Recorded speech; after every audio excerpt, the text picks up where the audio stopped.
जय श्रीकृष्ण. आज आहे गीता जयंती आणि मी विषय घेतला आहे सर्वाभूती परमेश्वर. गीता ही कशी आहे बरं?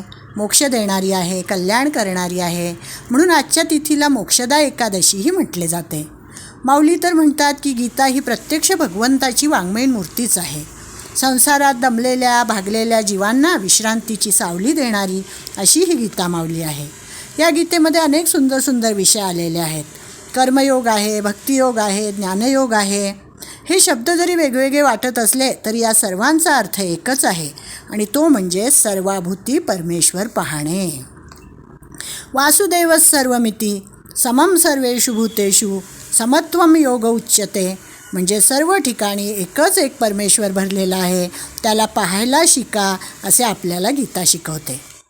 लहानपणापासूनच आपण प्रत्येक गोष्टीला पाय लागला की नमस्कार करतो. आपल्याला लहानपणापासून शिकवलेलं आहे. नंतर वेदांनी आपल्याला शिकवलं आहे मातृदेवो भव, पितृदेवो भव, आचार्य देव भव. म्हणजे सगळीकडे परमेश्वर बघायचा, सृष्टीमधला परमेश्वर बघायचा, हे आपल्याला गीतेने सांगितलं आहे. 7व्या अध्यायामध्ये रसोहमप्सु कौंतेय प्रभास्मी शशी सूर्ययोः. पाण्यातला रस मी आहे, पृथ्वीतील गंध मी आहे, चंद्रसूर्यातील प्रभा मी आहे. नंतर पुढे 10व्या अध्यायात तर विभूती योगच सांगितला, त्यामुळे 82 विभूती भगवंतांनी सांगितलेल्या आहेत. आणि शेवटच्या 15व्या अध्यायात तर अतिशय महत्त्वाचे तत्त्व सांगितले, ते म्हणजे अहम वैश्वानरो भूत्वा.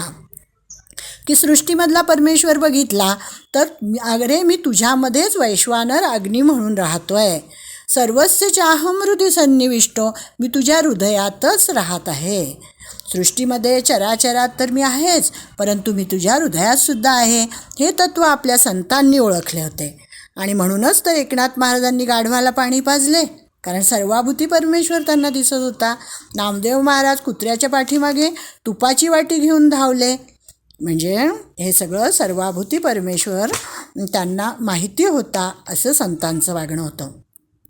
आपल्या शाळेमध्ये महाविद्यालयामध्ये अनेक विषय आपल्याला शिकवले जातात, भूगोल, विज्ञान, इतिहास. परंतु परमेश्वराची प्राप्ती कशी करून घ्यायची, नराचा नारायण कसे व्हायचे किंवा सर्वाभूती परमेश्वर कसा ओळखायचा हे काही कुठे शिकवले जात नाही. हे आपल्याला गीता शिकवते, हे आपल्याला संत शिकवतात. सर्वाभूती परमेश्वर पाहण्याची कला आपण शिकली पाहिजे. सर्वांमध्ये एकच आत्मा आहे. जसे मला दुःख होते तसे दुसऱ्याला पण होते, हे मी जाणले पाहिजे. जसा मला राम कळला तसा मला रावणही कळला पाहिजे, कारण सज्जन आणि दुर्जन दोघांमध्येही परमेश्वर आहे. हे महान तत्त्व आपल्याला गीता शिकवते. परंतु हे अतिशय अवघड आहे.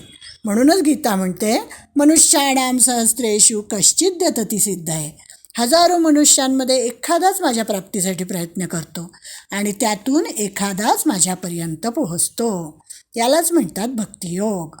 सर्वाभूती परमेश्वर ओळखण्याची कला कशी शिकायची ते सुद्धा भगवंतांनी सांगितलं आहे. त्यासाठी मला शरण ये असे गीता सांगते. तद्विद्धी प्रणिपातेन परिप्रश्नेन सेवया किंवा तमेव शरणं गच्छ सर्वभावेन भारत. 9व्या अध्यायात मन्मना भव मद्भक्तो मद्याजी मान नमस्कुरु. म्हणजे माझा भक्त हो, मला नमस्कार कर, माझ्या ठिकाणी मन ठेवणारा हो, म्हणजे तू मला येऊन मिळशील. परंतु वासुदेवच सर्वमिती समहात्मा सुदुर्लभः, हे मात्र अतिशय अवघड आहे. म्हणजे जरी हे सगळं तत्त्वज्ञान आपल्याला कळलं, आपण ते पाठ जरी केलं तरीसुद्धा हे आचरणात आणणं अतिशय अवघड आहे. परंतु असे अनेक संत महात्मा होऊन गेले की जे हे करत होते, तसं वागत होते, तसा भाव होता त्यांचा. त्याच्याबद्दलची एक गोष्ट सांगते आणि मग मी थांबते.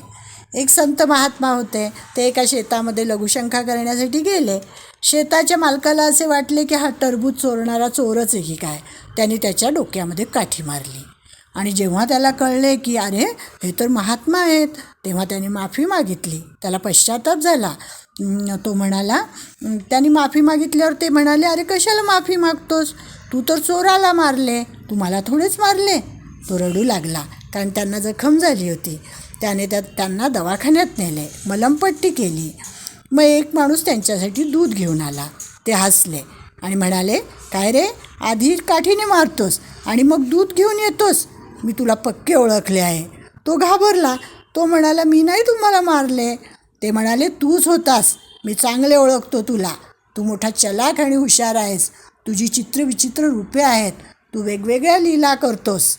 म्हणजे हे जे महात्मा होते हे सर्वाभूती परमेश्वर पाहत होते.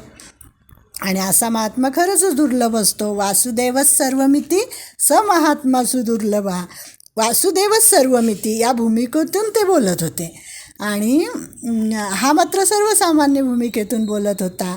म्हणजे अशा प्रकारे ही गीता आपल्याला अनेक महान तत्वांची ओळख करून देते. अशा या गीतेचा अभ्यास आपण करत आहोत. असाच अखंड अभ्यास आमच्याकडून होऊ दे अशी परमेश्वरचरणी प्रार्थना करते आणि या ठिकाणी मी थांबते. ओम तत्सत श्री कृष्णार्पणमस्तु.